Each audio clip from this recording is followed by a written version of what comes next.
maa ngi tudd Ndeye Ngone Coulibaly madame Ndiaye nekk coordonnatrice projet bi ñu fi teew tey di contribution à l'amélioration de la participation politique des femmes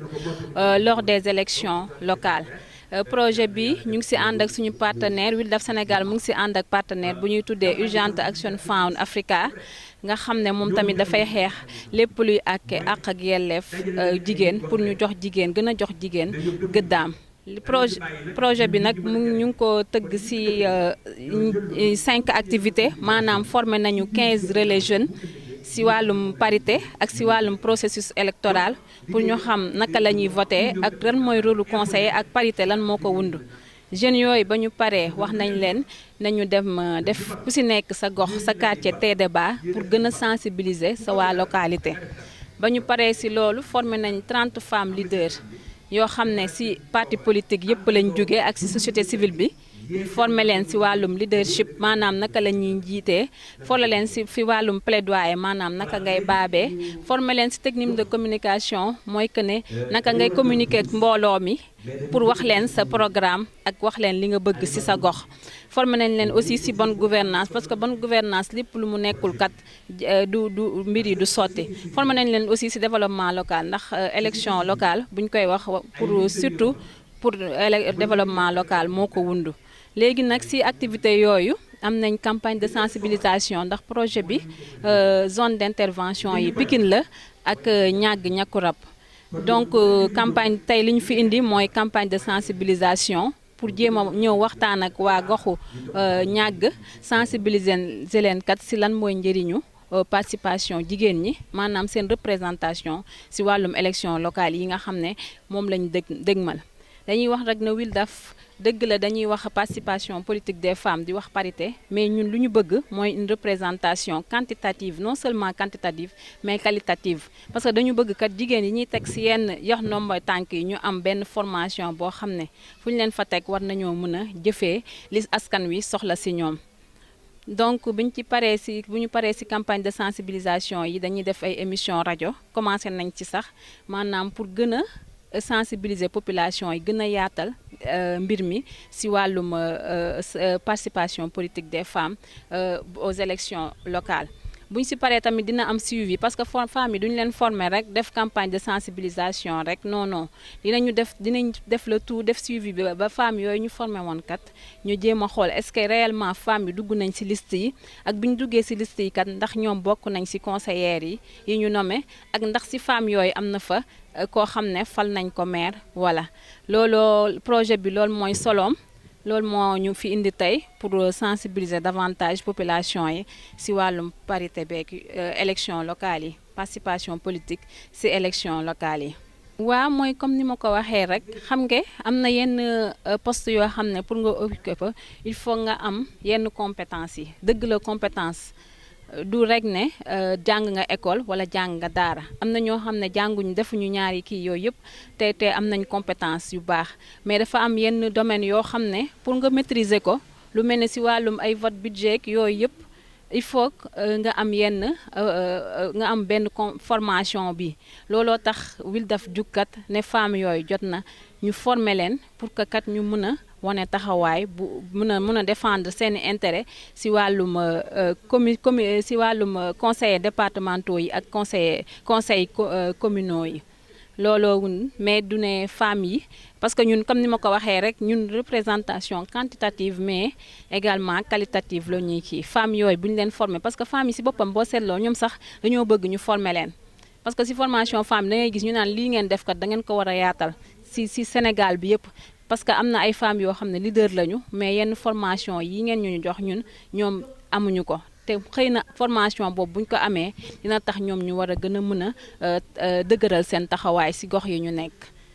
waa daanaka ñun 30 femmes yooyu ñu formé ñi ci ëpp am na ñoo xam ne déjà nekk nañ conseillère te ci parti yi lañ jóge nekk nañ conseillère bëgg a renouveler seen mandat am na ñoo xam ne nekkaguñ ko bëgg a aspirer nekk conseillère femmes yooyu ci parti yi lañ nekk. soit ñu ngi ci parti wala ci mouvement citoyen yi.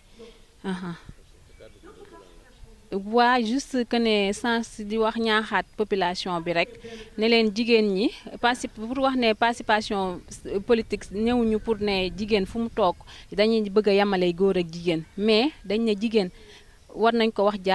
jox wàllam si wàcce waay bi parce que jigéen moo nekk booy seetlu population Sénégal 52%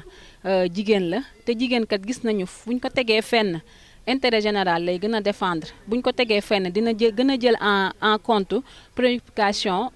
population bi looloo tax ñu tànn kat ne jigéen ñi war nañ leen jàppale bu baax pour ñu mën a wane seen bopp ci élection locale yi war a mën a bokk fi ñuy nase ko noccee donc dañuy wax ne élection locale yi c'est opportunité la pour femmes yi ñun loolu lañ gis ñu ne élection locale yi dafa nekk opportunité pour femmes yi ça dina permettre tamit ñu corriger déséquilibre bi nga xam ne femmes yi des fois discrimination yi ñuy def dina leen permettre parce que dañ ne 52% lañu mais 52% de talent 52% de compétence donc mieux vaut ñu utiliser ko parce que réew mi soxla na ko te jigéen kat dañ koy gis lépp luñ ko dugal day sotti donc il est temps que ñu dugal jigéen yi ci wàllum instance de prise de décision yi ndax c'est soo xoolee ci constitution sénégalaise sax ci article 7 bi ñu ngi wax égalité des femmes et des hommes au mandat et aux fonctions même si instrument juridique yi nga xam ne Sénégal jël na engagement bi signé ko lu ci mel ne protocole de Maputo boo xam ne 2003 le Sénégal ratifié ko en 2005 yooyu yëpp ak CEDEF mooy convention des Nations Unies pour l'élimination de toute forme de discrimination à l'égard des femmes bu 1999 yooyu yëpp dafay wax ne jigéen dañ ko war a boole ci participation bi. c'est Ndeye Ngone Coulibaly madame Ndiaye, coordonnatrice du projet Contribution à l'amélioration de la participation politique des femmes lors des élections locales. Ce projet a été soutenu par notre partenaire Urgent Action Fund Africa qui milite pour les droits des femmes. Ce projet s'articule autour de 5 activités, à savoir la formation de 15 relais communautaires qui sont des jeunes qui ont été formés sur la parité et sur le processus électoral. Après cela, il y a eu des débats que ces relais ont la charge d'animer pour pouvoir sensibiliser au niveau de leur quartier les populations sur l'importance même de la participation des femmes aux élections locales. Après cela, il y a eu la formation de 30 femmes leaders qui sont issues des différents partis politiques et des mouvements citoyens. Ces femmes ont été formées sur le leadership,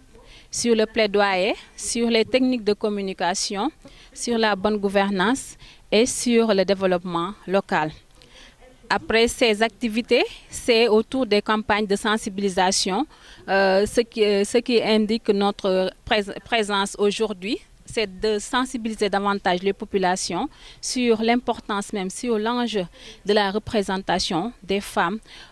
aux élections locales. Wildaf dit une représentation qualitative des femmes, oui, mais surtout une représentation de qualité. Parce que pour que la loi sur la parité ait plus d'effectivité,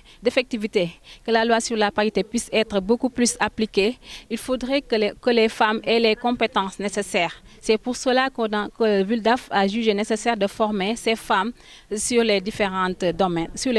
domaines. Après cela, il y a eu comme autre activité du projet les émissions radio qu'on anime au niveau des radios communautaires des différentes localités, des différentes zones d'intervention, à savoir Pikine, Niag et Niakourab. Donc, juste dire que l'importance de la participation politique des femmes est d'actualité. Si l'on voit, parce que Wildaf est parti c'est un long processus. Après l'étude de 2018 sur la participation politique des femmes au Sénégal, on a relevé pas mal d'obstacles. Il y a eu d'abord l'absence, par exemple, les femmes ne sont pas autonomes économiquement. Il y a aussi le fait les barrières socioculturelles. Parce que dans nos pays, les femmes n'ont pas droit aux paroles. Généralement, ce sont les hommes qui doivent diriger. Il y a aussi non-emploi. En plus de ces pesanteurs socioculturelles, il y a aussi les pesanteurs par rapport au travail domestique, par rapport aux charges domestiques auxquelles ces femmes sont confrontées. Et ceci constitue un réel handicap. Parce que, comme vous le savez, les réunions politiques, les réunions des partis politiques se font à des heures tardives. Je dirais même que c'est une astuce pour pouvoir éliminer ces femmes. Les réunions, même au niveau des conseils municipaux et départementaux, les réunions se font à des heures tardives. Et là, les femmes sont exclues davantage. Il y a le fait aussi que les femmes ne sont pas bien médiatisées parce que les candidates femmes, on a vu, il n'y a pas une forte médiatisation pour montrer en quoi rime le programme des candidates. Ça pose beaucoup de problèmes. D'après ces constats, on a vu aussi avec récemment l'élection présidentielle, il n'y a pas eu de présence de candidates féminines, ce qui constitue un réel handicap, ce qui constitue une entrave à la loi sur la parité que le Sénégal a votée en 2010 et a mis en application en 2011. En plus de cela, le Sénégal a pris des engagements internationaux. En signant et en ratifiant des instruments juridiques tels que le protocole de Maputo de 2003 et tels que la Convention des Nations Unies pour l'élimination à l'égard des femmes. En plus de cela, au niveau de notre Constitution, en son article 7 qui stipule l'égalité des femmes et des hommes aux mandats et aux fonctions. Donc, d'après tous ces constats, le WILDAF a jugé nécessaire, et après avoir fait des études, après avoir fait des rapports, des mémorandums déposés au niveau des autorités, après avoir appelé les autorités à discuter autour d'une table pour trouver des mesures adéquates pour une effectivité de la participation politique des femmes, le WILDAF Sénégal s'est dit qu'il est temps de descendre à la base pour pouvoir sensibiliser davantage les populations sur l'importance même de la participation des femmes. Je vous remercie.